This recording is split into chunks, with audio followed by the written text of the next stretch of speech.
Ito sa may Lucas, the third grade, verse 41 hanggang 48. Ito po itungkol sa tapat at di tapat na alipin. Sabi po dito, tinanong ni Pedro, Panginoon, sinasabi po ba ninyo ang kalingagang ito para sa amin o para sa lahat? Tumugon ang Panginoon, sino nga ba ang tapat at matalinong alipin? Hindi ba siya ang pamamalain ng kanyang Panginoon sa sambayanan ito upang magbigay sa ibang mga alipin ng kanilang pagkain sa karampatang panahon? Mapalad ang alipin iyon kapag ginatnan siyang gumagawa ng gayon sa pagbabalik ng kanyang Panginoon. Sinasabi ko sa inyo, pamamalain siya ng kanyang Panginoon sa lahat ng ari-arian ito. Ngunit kung sabihin ng alipin sa kanyang sarili, matatanggalan ka bago magbalik ang aking Panginoon at simulan niyang bugbugin ang ibang aliping lalaki at babae at kumain, uminom at maglasing. Darating ang Panginoon ang alipin noon sa araw na hindi niya inaasahan at sa oras na hindi niya alam. Dumikit na parurusahan siya ng Panginoon at isasama sa mga titapat. At ang alipin nakakaalam ng kalooban ng kanyang Panginoon, ngunit hindi naganda ni sinunod sa kalooban ay tatanggap na may pit na parusa. Ngunit ang alipin hindi nakakaalam ng kalooban ng kanyang Panginoon at gumawa ng mga bagay na nararapat niyang pagbusahan ay tatanggap ng mag-aaming na parusa. Ang binigyan ng maraming bagay ay hahanapan ng maraming bagay at ang pinagkatiwalaan ng lalong maraming bagay ay pananagutin sa lalong maraming bagay. Mga kapatid, mga magulang, mga kaibigan, ito po ang mabuting balita ng ating ligtasan. Pinupuri ka namin, Panginoong Jesus. Ito, pinupuri natin ito. Maraming tayo mga kapatid. Sa lahat ng gusto nyo po, pwede nyo po. Sa gusto nyo po, so, sa oras na ito mga kapatid, ang ating gospel na pinag-aralan ngayon is about sa tapat at di tapat na alipin. So, dalawa yung sinabi doon, tapat. At yung isa ay natalino. Pag sinabi natin tapat,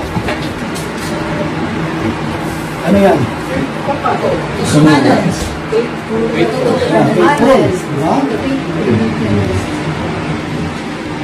Pwede natin sabihin siguro, honest. Transparent. Marami yan, marami sa synonyms. Diba? So marami tayong masasabi tungkol sa tinatawag na tapat. So ang tapat mga kapatid, balik ka rin mo man, tapat ka rin. Diba? So tapat siya, pag binasa mong pabaliktad, tapat pa rin yan. So ang taong tapat, balik ka rin mo man, tapat yan. Diba?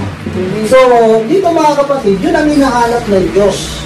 Kasi nga, sa ating bilang mga naglilingkod sa Diyos, ang totoong lingkod ng Diyos, balik ka rin mo man, anumang sitwasyon, ang kaharapin niyan, may problema na o hindi, may challenges man, may pera man o sa wala, tapat pa rin yan naglilingkod sa Diyos. So hindi yan dogmikara, hindi yan plastic. Ha? So dito mga kapatid, so bakit tapat at bakit matalino? Kasi kahit tapat ang isang lingkod ng Diyos, kung hindi naman matalino, pag sabing matalino ang yan mga kapatid, smart, wise. Alam niyo po mga kapatid, yung talino sa mundo, yung word wisdom, talino sa mundo, ang tinatawag na is yung pagiging tuso. Ha? Ang talino sa mundo kasi at ang talino sa Panginoon magkaiba. Ang talino sa mundo ay pagkatuso, mapanglamang. Ha? So, dito mga kapatid, alam nyo, sa paglilingkod sa Panginoon, bakit kailangan ng talino? Maraming tao na naging professional o mataas yung mga degree o kaya nag-masteral, pero bagsak sa logical. Dahil nasa logic. Diba? Alam niyo mga kapatid, bakit napakalaga pag matalino ang isang tao, bakit ano yung logic? Ang logic kasi mga kapatid ay more and more is nasa practical. Pag ang tao ay logical, mga kapatid, ang kanyang desisyon, ang kanyang ginagawa, na hindi siya nakabase sa emosyon. Maraming matatalino, maraming naging masteral o maraming achievement sa buhay, matalino sa mundo. Pero minsan, dahil nagiging emotional, hindi siya nagiging logical. Amen. Emotion, kunyari, pag galit ka, magdidesisyon ka dahil sa galit mo. More and more, mga kapatid, yung mga nagagawa mong desisyon, mali. Diba? Padalos-dalos o hindi siya reasonable. Kasi ang taong logical, nakabase siya dun sa reason. Maano ka reasonable, di ba? Kaya nga, kahit masaya ka, hindi ka pwede magdesisyon na masaya ka masyado. Kasi bakit? Kung minsan kasi sa sobrang tuwa mo, nakakapag-ano ka, promise, di ba? Sobrang tuwa mo, lahat kayo, let's go to Jollibee! Ang tuwa ka mo. Yan, hindi mo naisip, wala ka palang pera.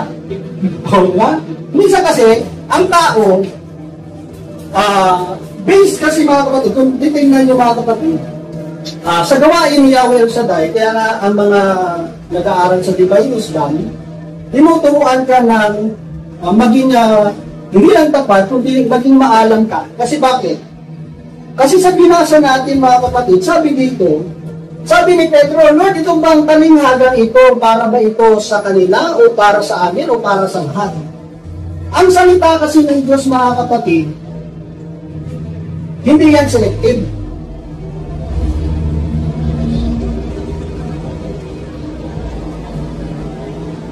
Na kukunin mo lang yung gusto mo at yung ayaw mo, hindi mo kukunin. Minsan ganun tayo sa selective. Pag may hindi umatin, sabi ko, ganda tayo ng akit ni Bravo, para sa mga sister yun eh. Para sa mga brother yun. Sayang, hindi siya umatin. Pero pag logical ka mga tao, pag tama yung may sound mind ka, ang sabi ng Bible, hindi yan selective eh. Ang salita ng Diyos para sa lahat. Maybe, ngayon hindi mo kailangan, pero baka bukas kailangan mo. Baka maybe, yung sitwasyon niya, hindi pa nagaganap sa'yo, pero baka next week, yung sitwasyon niya, maranasan mo. Kaya pag ang tao is logical mga kapatid, hindi ka nag-judge based sa nakikita mo, hindi ka basta-basta nag-judge based sa emotion mo. Kasi most of the time mga kapatid, malaki ang porsyento na ang tao ay nagsisisi kasi masyado naging emotional.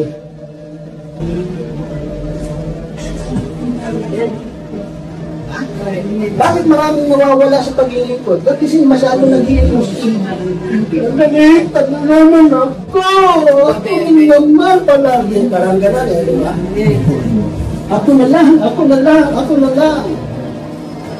Ako ang nakikita, ako ang nasisisi, ako ang laging may kasalanan. Di ba? Di ba?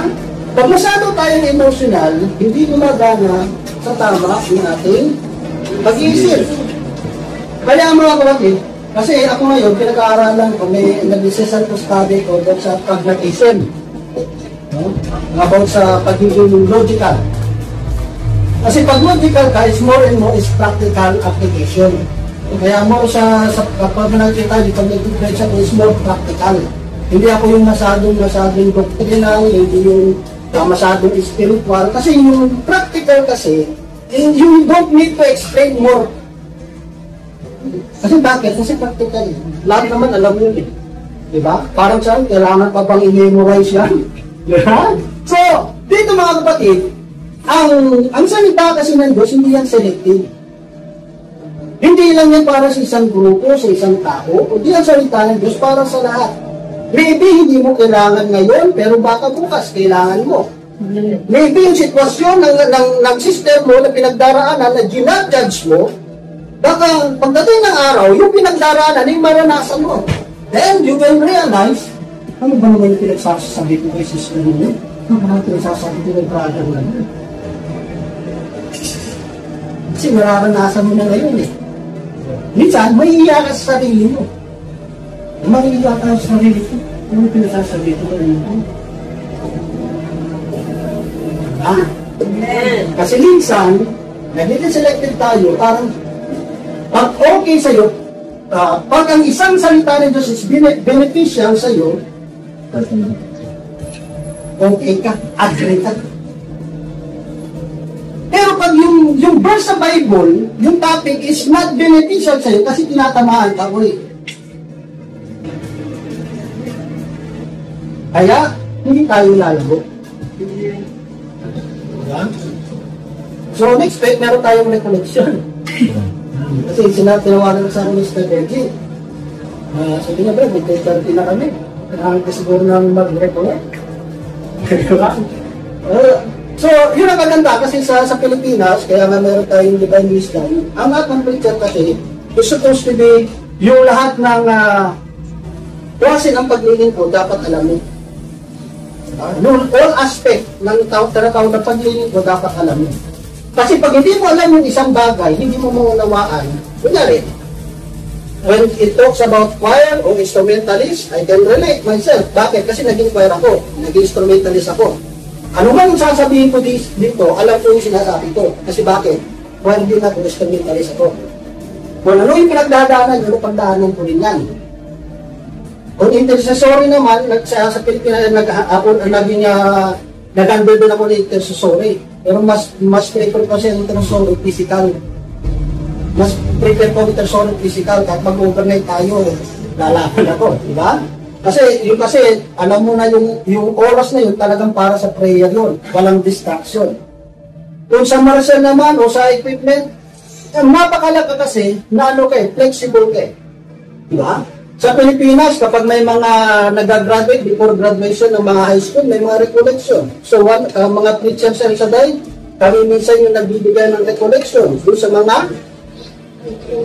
So, kailangan matutunan mo yung mga bagay na yun. So, dito mga kapatid, sabi ni San Pablo, ito po ay para sa amin o para sa lahat. Ang word of God mga kapatid, pag tayo ay dapat na lingkod sa Diyos at matalinong lingkod ng Diyos, hindi natin tinitignan yung salita ng Diyos na para lang ito sa kanila, hindi ito para sa akin.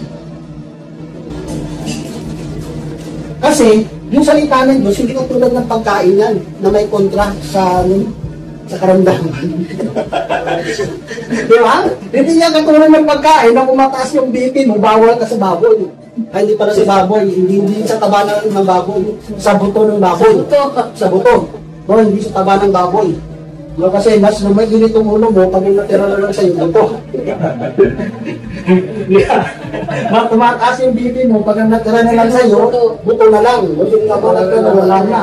So, hindi ganun. Hindi tayo lalago kung tayo ay selective. Ang salita ng Diyos ay para sa lahat. Ulitin ko, hindi mo man kailangan ngayon, maybe tomorrow. Yung sitwasyon ng system mo, don't judge yung kanilang sitwasyon. Kasi bakit? Kasi pag ikaw naman ang dumanas ng ganun, baka kainin mo yung sinasabi ko.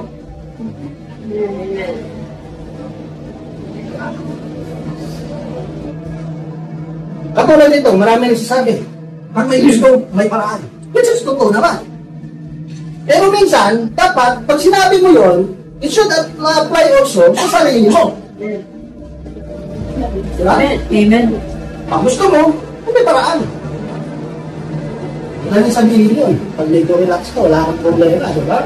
Madali na sabihin ko, masyado kang mahina sa paglilingkod. Naman ka naman. Nangihina mo naman. Kaya nga sabi sa Pablo, mag-ingat ang sino ba, nagkakala nakatayo at baka sa'yo nabuwal. Nakakaya yun. Yung masyado ka maraming sinabi, tapos nangyari ngayon sa'yo, nakakaya yun eh. Kaya mas maganda, let's stop. Let's stop. Kasi, more talk, more mistake. Kasi ang taong logical na nag-iisip mga kapatid, ang matalinong lingkod ng Diyos, utak ang pinagdadana, hindi ang bunganga. Amen.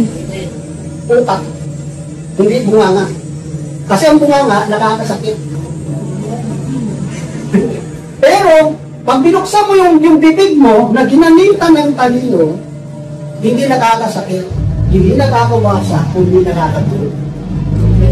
Yung wasak, binubuo na.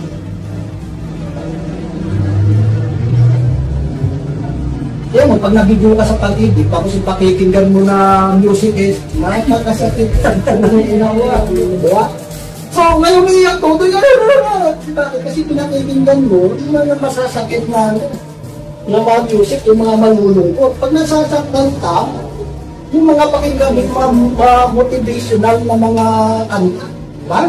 So, dito, bakit tayo dapat maging tapat? Pag sinabi mong tapat is honest. Lahat ba i-honest? Ibig bang sabihin, pag tapat ka, hindi ka magkakasala? Ang tanong din, pag tapat bang lingkod ng Diyos, hindi magkakasala? Magkakasala ka rin. Pero naging honest ka, bakit? You honest to accept, to admit that you done wrong.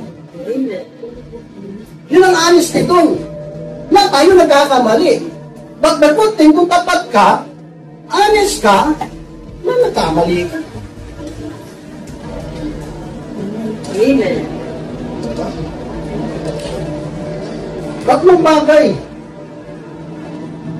Umakit ka sa isang yung personality ng isang tao, yung good personality ng isang tao, nung parang tumuturo yan, pag ang tao ay marunong mag-is, thank you. Saka, sorry. Basic fundamental yan. Pag ang tao hindi marunong mag-please, sama ugali niyan. Hindi maganda yung personalidad niya. Pag ang tao hindi marunong mag-thank you, wala yan, bagsak yung personality niya. Pag hindi marunong mag-sorry yan, itong tatlo lang. Basic yan. Basic. Diba? Pag hindi marunong mag-please, bakit mag-please? Ako yung nagdadala ng pera sa bahay. Kahit katulong yan, kahit kasabayan mo yan, kailangan, dahil mabuti kang tao, dahil nasa Panginoon ka, wala kang mag-please. Eh, di binabayaran ko yan eh. Ako yung boss dito eh. Oo.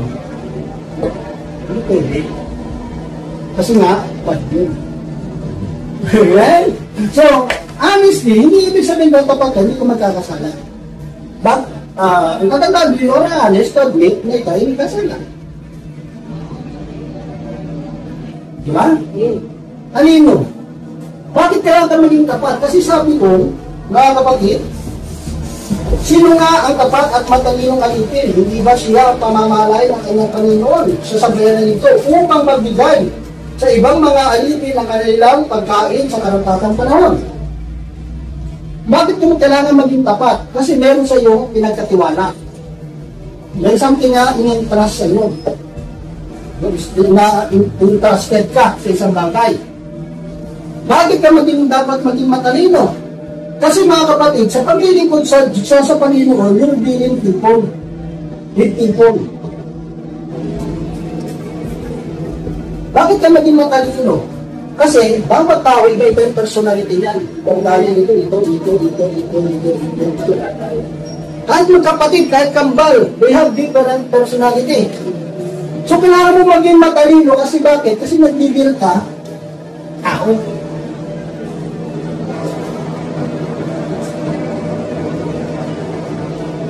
Hindi ibig sabihin, yung pag-deal po kay brother is applicable kay brother Alex.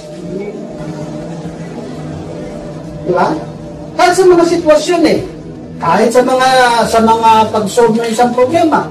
Hindi ibig sabihin na dahil sa ganitong sitwasyon, kung okay yung plano mo, hindi ibig sabihin sa ganitong sitwasyon is magiging successful din. Kasi bakit? Kasi different person, different situation. Kahit sabihin mo pang pareho yung sitwasyon, pero kasi iba yung tao.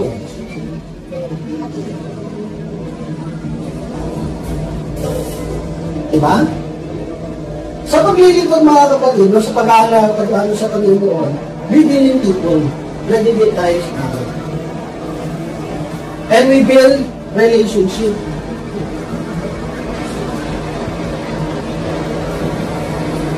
Hindi lang relationship sa Diyos, kay God, kundi sa tao. Yun ang gospel natin ngayon Diba? Yung Good Samaritan. Chapter nito, ano ko sa Escarborough. So, dito mga kapatid, dealing with people. Dealing with people kasi nagpipil tayo ng relationship sa kanila. Pag hindi maganda, yung pag-deal natin sa mga tao kasi hindi tayo naging tapat, hindi tayo naging transparent, hindi natin ginag-isipan na mabuti mga kapatid. Kasi pag ang tao nag-iisip, ang palagi mong iniisip mga kapatid is yung community. Iniisip mo ito yung makakabuti para sa lahat. Hindi yung makakabuti lang sa akin.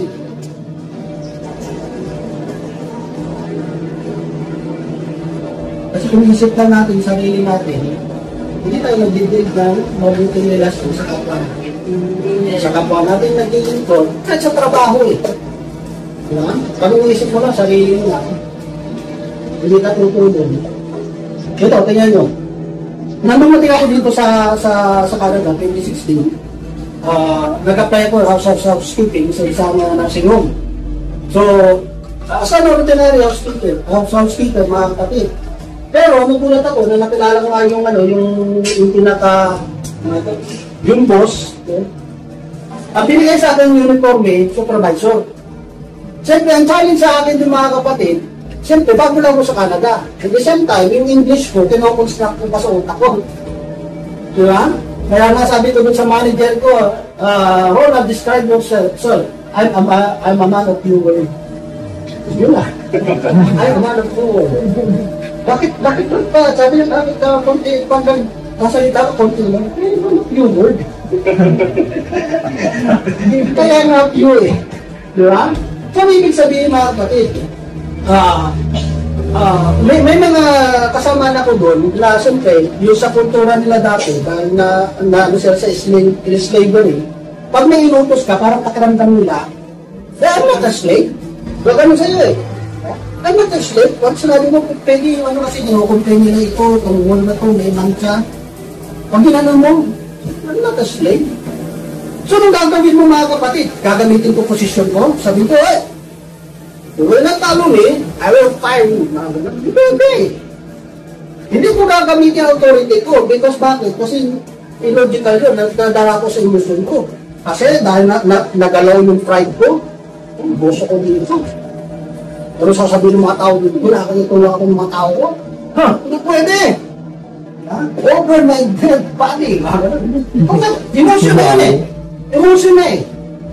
Emotion na ang dadal sa'yo. No. Logical ka, ang gagawin ko, pagbalik ko, hindi na punasan. Yung ginawa ko. Wala ko na pamunas. Ang tayo, nakalugan yun. Tapos ko sa inyo. Sabi ng tao ko, why are you doing that? Because I asked you, I said, please, when you came this one, you did not follow me. What do you want me to do? Wala ka rin yung diplomatic kung dating mo. Diplomasya, di ba? Sabi niya, Ronald, next time don't do that. Just tell me. Diba? So may kita mo, pag nagre-request ako sa kanila ngayon, sila na mismo eh. Kasi bakit? Kasi alam niya, pag di niya yung ginawa, ako gagawa. O siyempre, kung ikaw ay, siyempre, kung ang tao may pride eh, nagpuhayaan ko eh, trabaho ko, tapos gagawin ng iba. Siyempre, nagkakaroon sila ng sense of pride. Sense of responsibility. Trabaho ko, bakit iba magtatrabaho? Diba? So, ginupos mo rin yung ano nila. Pag natapos nila, sasabihin ko, great job! Diba? Ganun lang. So, maganda yung relasyon eh. At kapag kulang ako ng tao, kaya Sabado Linggo, di ba nag-call me? Sir, tayo ng tao, kulang ng tao natin. Hindi. Bahala na sila. Natuwa lang sila. Kung sasabihin lang nila, if they will inform me, pagka-lunes, or kulang kami ng tao, ginawa natin, share namin yung ano. Yung isang unit, kami naglinis. O ilang kayo naglinis. O tatlo kayo. O sa tatlo kayo, yung 7 hours pagkatiyan nyo. Hindi po sa kanila. So it's about relationship eh. So it's smooth.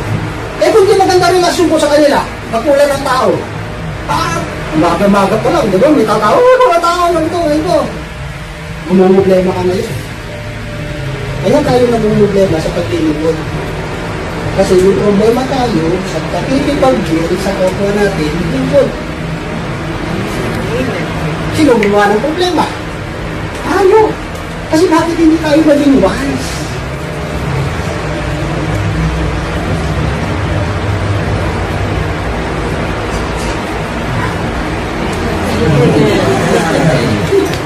kagandahan kasi pag tumawag ka nito, parang donation. Ito yung gusto ko. Yung magbugan ba? Walang personalan, trabaho lang, di ba? Yung parang pag-capture natin dito, walang samaan ng loob, di ba? Walang personalan, trabaho lang ito, mahal ko. Walang personalan. Kasi, yun. Yung girl, yung ka, di ba? Ginagagtan mo ka ng sarili mo. So, may kita mo yung dilim eh, yung relasyon natin sa tao. Kasi, mahirap magbuo ng relasyon, pero madaling sirahin. Diba? Ang hirap kaya yung magbuo ng isang relasyon. Pero madaling sirahin. Diba? So, dito mga kapatid, anong sabi doon? Ito mga lala. Hindi tayo makakaba. Yung continuation ito sa television. Sa next. Ngunit kung sabihin ng alipin sa sarili, matatagalan ka bago magbalik ang ating Panginoon. So dito, nagdidil tayo sa isang sa tao at meron tayo mga kapatid na pinagkatiwalaan tayo at sabi doon, pamamahalain siya ng kanyang Panginoon sa lahat ng ari-arian. Ito. Sa trabaho kasi mga kapatid, kunyari kung sa reality ng buhay, pag ikaw ay boss, siyempre, ang pinakamahirap sa isang boss is makahanap ka ng isang nagtatabaw sa iyong asset, hindi liability. Diba? Pag boss ka, kung may-ari ka ng isang negosyo, siyempre, ang tinitignan gusto mo talaga is yung makakatulong sa'yo. Walang tao na nagnegosyo, walang tao na nag-build up ng isang organisasyon o kaya trabaho mga kapatid na maghahanap ng batong ipupukpok sa ulo. Kundi more talaga, ang hinahanap mo is yung magiging asset mo. Tension. Dapat.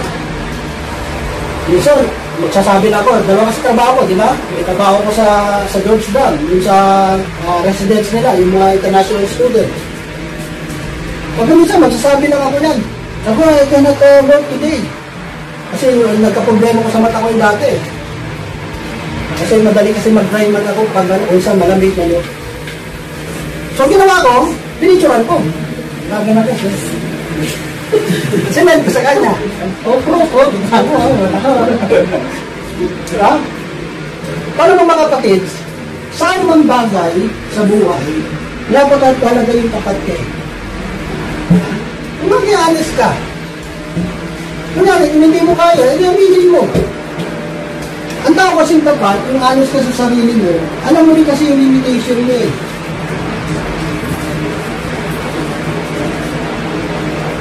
Alam mo limitasyon mo. Hindi ibig sabihin leader ako eh, gagawin ko lahat. Alam mo limitasyon ko. Diba? Katulad mo sa Philippine Canadian, sabi ko nga kay Father Marcos, the right person na tumariyo doon. Yung sa Canadian, ba? Yung mga children, Pinimpesta, yung sa may nato sa SPC. Sabi ko, Father Marcos, you're the right person na tumayo doon. Diba? Kasi, mas is flowing yung English niya, diba? Sa akin, bawal, tulong mo pa eh. Diba? Most big ka to. So, dito mga kapatid, pag ano ka, honest ka sa sarili mo eh. Alam mo yung limitasyon mo eh. Pag alam mo kasi yung limitasyon mo, magkano yung sana eh, na parang maging humble ka. It may teach you to be humble. Kasi kung di mo alam yung limitasyon mo, parang pakaramdam mo eh. Pag wala ako, may pansin. Wala. Alam mo, minsan naging problema sa Pilipinas, ayun ko lang dito. Lalo pag leader sa gawain ha. Tapos medyo, okay na sana, medyo maganda yung gali. Minsan, meron kasi hindi eh. Pero leader. Tayo pa sa pulpito. Tapos sabi mo yung mga karakter, yung masama yung karakter. Alam mo nga siya dito. Pag dito, hindi na yan. Yung giver natin eh. Yung mga giver. Yung mga mapapagay sa gawain. Yung mga generous. Diba? Yung sa ito kanil, baka mamaya uwi kang luwaan. Mga ganun, di ba? Kasi, ang danger kasi dyan minsan, yung i-inject sila ng demonyo, oy, o yung maghalos natin, yung provide ng pangangailangan ng gawain. Eh, napakahalaga mo. Napakahalaga mo. Untouchable ka. Kasi pag gumalaw sa'yo, ha? At mawala ka sa gawain. Tiray sila. Tiray sila. That's the danger. Kasi yung kailangan ko talaga picture yung ang narinig ko. Kasi para sa akin, kasi minsan kung sinasabi ko, pwede mo akong mag-announce yung pangalan. Kasi parang manghihiya ka na, pero kailangan doon transparent. Hindi, kasi kasama kasi niya sa kapatid. Alam niyo, tingnan nyo, isa sa mga sinusubaybayan ko na mayor sa Pilipinas, si Mayor Vico Soto. Vico Soto. Kasi, mayor, hindi ako taga-Pasig, taga-Iloilo ko. Pero sinusubaybayan ko, yung araw-araw nilang cleaning drive. Walang pinag-question sa kanya kasi nag-transparent siya. Yeah. Ha? Maraming sumisira sa kanya pero hindi siya masira-sira kasi transparent siya. Sino ang question siya eh? Diba? Kasi kaya nakita mo na eh. Sabi ko, ba't mo ko pinag-question? Hindi mo ba ito nakita? Are you blind? Ilang ka ba? Ito mga nakita mo na. Kasi may kasing danger dyan. May danger. At least, yung ano dyan is yung transparency kasi, importante talaga yun. Kaya yun, sa mag-asawa, hindi kayo maging transparent sa isa't isa. Problema.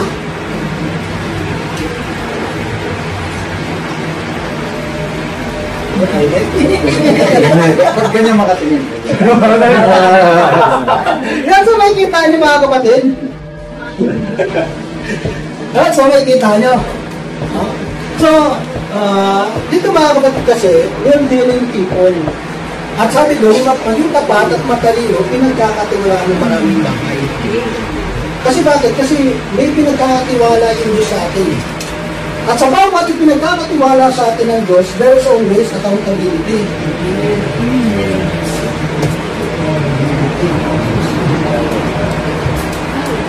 Kala nyo ba maganda yung marami kang alam? Sabi ng Diyos, ang nakakaalam na dapat niya gawin at hindi niya ginagawa ay mas malaki yung kanya accountability. Pero yung isang lingkod, hindi naman alam na mali pa yung ginawa niya, sabi niya, mababa lang yung kanya penalty. Kaya ang akala ng mga kapatid, yung marami kang alam, maganda. Mas marami kang responsibilidad eh. Kaya mo, sa sobrang dami mo about sa mga healthy diet, hindi na alam, pero nakainin. Kasi para alas na lang natin yan. Para bawang no? Sa sobrang mong diet, Nagbay ko. wala yung hindi. Kasi mali yung diet. Kasi kung minsan kasi, kapag hindi tayo, kahit season nun eh, alam mo, masyadong stressful yung masyadong maraming alam. Kaya pag hindi ka naging logical, ang logical kasi, binabalance mo eh. Na para dito kayo, ano ka lang, hindi ka medyo mabaliw. Parang normal ka pa rin. Hindi ka man parang normal tignan, pero normal ka pa rin. Pero yung anak ko, no, nalulong niya sa floor. Sabi ng alam pinsan niya babae, it's okay. Your brain is still working. You're okay. Your brain is still working. So, it's still okay. So, may kita yung mga kapatid, hindi akala natin, pag marami kang alam, ang danger kasi pag marami kang alam mga kapatid, yung opposite ng humble. Nagiging ano ka eh, nakagawa kang proud sa sarili mo eh. Nagiging bosswin ka eh. Yung mayabang, kasi marami ka nang alam eh. Pero alam niyo, pinakamang problema, yung tao walang alam. Kasi yung akala niya, marami siyang alam. Pero hindi niya alam, wala siyang alam. Yung mga ganun eh, yung mga masyadong nag-pre-pretend, mga kapatid, ang tendency kasi pag ang tao ay maraming alam, yung nagiging dishonest ka, yung intellectual dishonesty. Alam mo yung totoo, pero hindi mo sinasabi. Kasi ayaw mo yung tao matuto. Di ba? So, may kita nyo dito mga kapatid, may accountability kasi tayo. Kaya mas maganda sa paglilingkod, di parang wala kang lang. Yung hindi ka masyadong nakwento. Sabihin mo, lahat na lang, pag may nagluluto, wala kang papasok, alam mo sister, sa arena. Pag may mga piyesta, kung hindi natawag, hindi ko siya magluto. The more kasi tayong maraming sinasabi, the more the people expect something na okay tayo. Kasi hindi ka naman magsasabi ng wala lang. Kaya nagiging masyado tayong na-pressure sa buhay.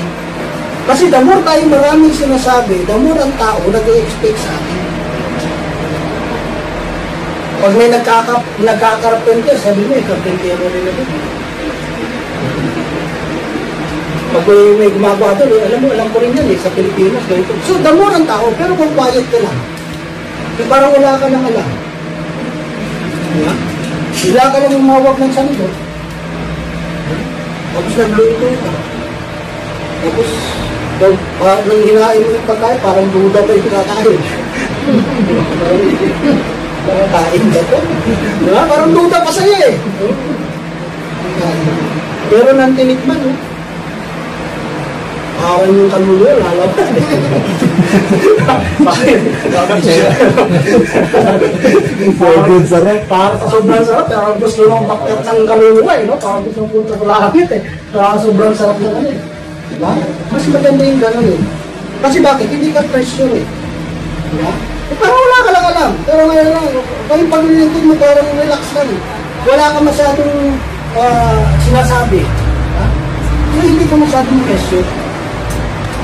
So, last dito mga kapatid, kasabi dito, sabi sa inyo, medyo bakabitin na rin. Ang binigyan ng maraming bagay ay hahanapan ng maraming bagay at ang pinagkatiwalaan ng lalong malaking bagay ay mananaguling sa lalong maraming bagay. Diba? So, dito mga kapatid, napakalaga kasi namin yung pinagkatiwalaan sa maliit, mapagkakatiwalaan sa malaking bagay. Kung sa maliit na bagay, hindi tayo mapagkakatiwalaan.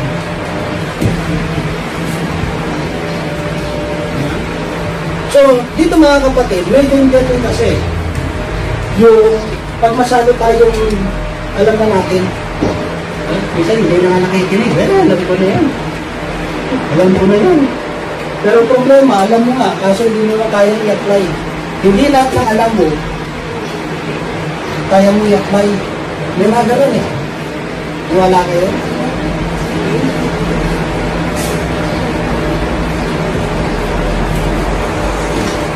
May mga tao na walang alam, pero hindi niya alam, ginagawa niya rin pala. Sa trabaho, lahat ba na nag-graduate doon sa kurso na yun niya, pag nagtrabaho, hindi ginagawa? Kaya rin eh. Nagtatanga nga ako dito. Kala ko sabi ko. Kala ko dito, pag nakagraduate, alam ko yung ano. Sabi, maraming hindi alam eh. Oo.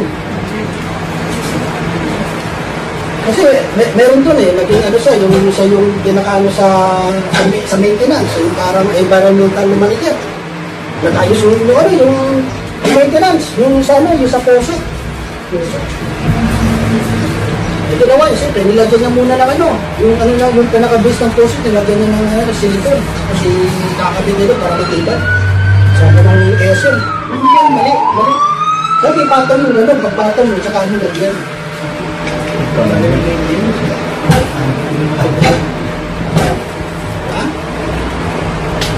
Ang application kasi napakalaga yan.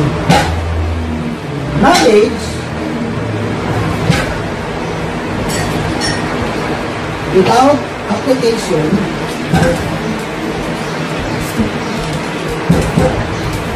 ano? Wala na kayo.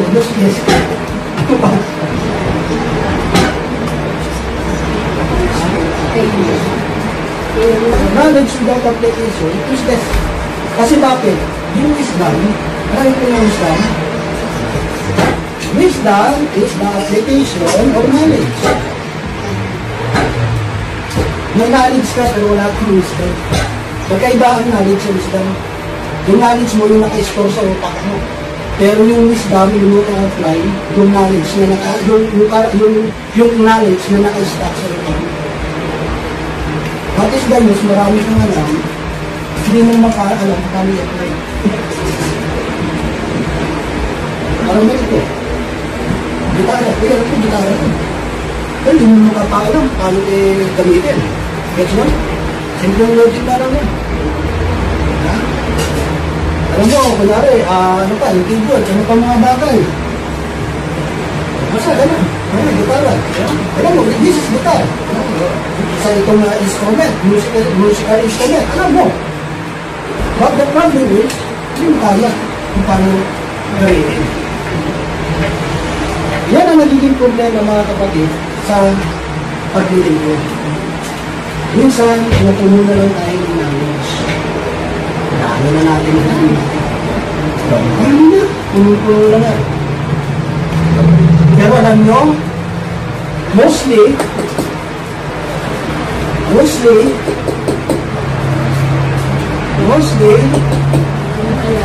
maraming alam, ayaw na ang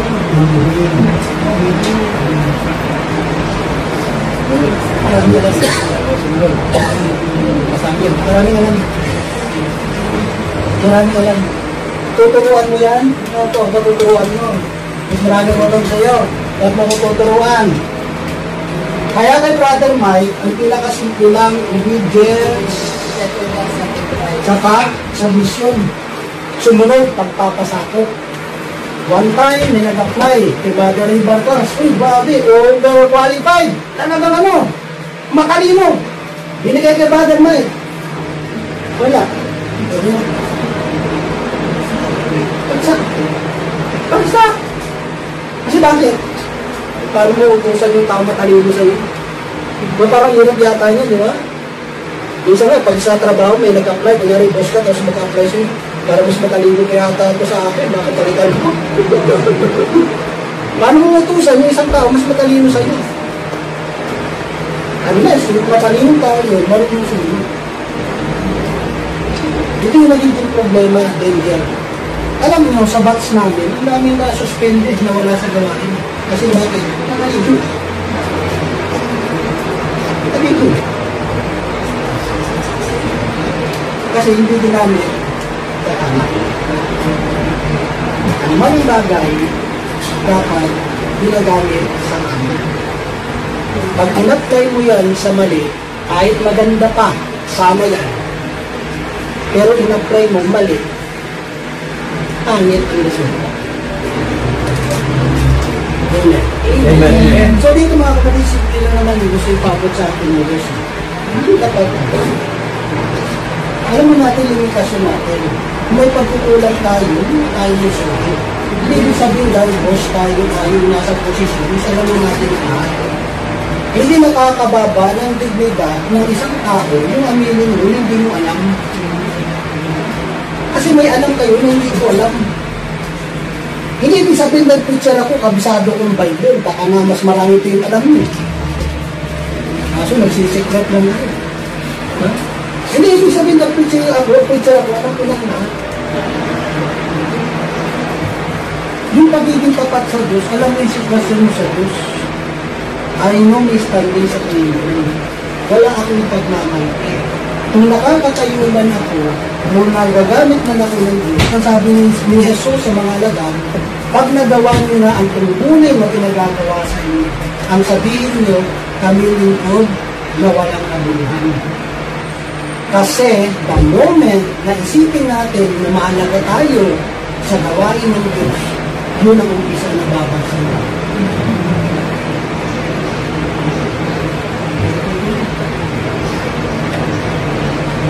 Marami umalis sa gawain, yung mga leader, dati. Sabi niya, napipila yung gawain kasi wala na yung suporta namin. Nakalimutan nila, gawain ito ng Diyos. Hindi pwedeng mawala ng gawain ng Diyos. May tatawagin at tatawagin. Amen. Dito ko kayo iiwan. Bakit ko sinasabing wala tayong dapat ipagmalaki sa Diyos? Simple lang. Pag ang tao puno ka ng pride, dalawa lang naman yung pwede mangyari sa iyo pag nawala ka. Palitan ka ng mas magaling sa iyo. Mas magaling. Mas mahusay. Pag ang pinalit sa iyo mas magaling, mas mahusay, pag ikaw ay puno ng pride, hindi mo matanggap. Kasi ang akala ko, ako na yung mahusay. Ako na yung magaling. Uy, meron ka pala. So, hindi mo na yung matanggap. Ikalawa, mas mahina sa'yo. Mas mahina sa'yo. Dahil may pride ka, hindi mo pa rin matanggap. Bakit ka na pinalit mo? Ang baba ba ng tingin mo sa akin? Ito lang yung pinalit mo? Ito lang? Wala ba yung mas mahusay sa akin? Bakit ko lang hindi mo matanggap? Walang kalantin. Yun ang problema sa tao mo yan. Ayaw tumanggap. Yun. Wala yung acceptance. Ayaw tanggapin. Mas magaling sa kanya, mas mahusay sa kanya, o mas mahina sa kanya. Ayaw niya tanggapin.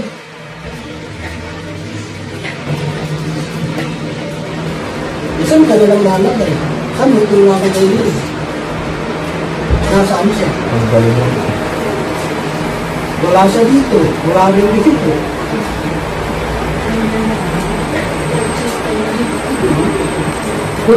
Buti na lang ang tao hindi Diyos kasi hindi mo alam kung saan nilalagay. Mawawalan tayo ng puwang sa mundo. Kasi bakit? Mahirap sa nilalagay yan. Kaya maganda mga kapatid sa paglilingkod, palagi natin inalay lang sa isip natin. Ano man yung nakocontribute natin sa paglilingkod, sa gawain ng Panginoon, huwag natin lalagay sa utak. Huwag tayong magre-record. Isipin natin, hindi naman natin magagawa yan kung hindi dahil sa biyaya ng Diyos. Kung hindi sa tulong ng Diyos, hindi naman natin magagawa yan. Kaya nga, all the glory belongs to God. Pag ganun palagi yung puso natin, hindi tayo maliligaw. Hindi tayo mawawala sa tamang direksyon. Hindi tayo malilinlang, hindi tayo mawawala sa tamang takbuhin. Yun lang mga kapatid, yun ang parati natin tanim sa isip natin. Ginagawa ko ito para sa Diyos. After natin gawin yung tungkulin natin, after mo tumanta, bumaba ka sa stage na as a normal person. Ano man yung maririnig mo, napapuri, ano man yung maririnig mo ng mga sasabihin ng mga magaganda, yung nilalagay sa iyo. Diba? Always, ibalik sa Diyos. Amen? So, yun naman mga kapatid, at sa next, magkita-kita po tayo sa lugar nyo. Sa next Sunday po, yung continuation na lang ito, doon na lang. Amen. So, tayo po tumayo mga kapatid.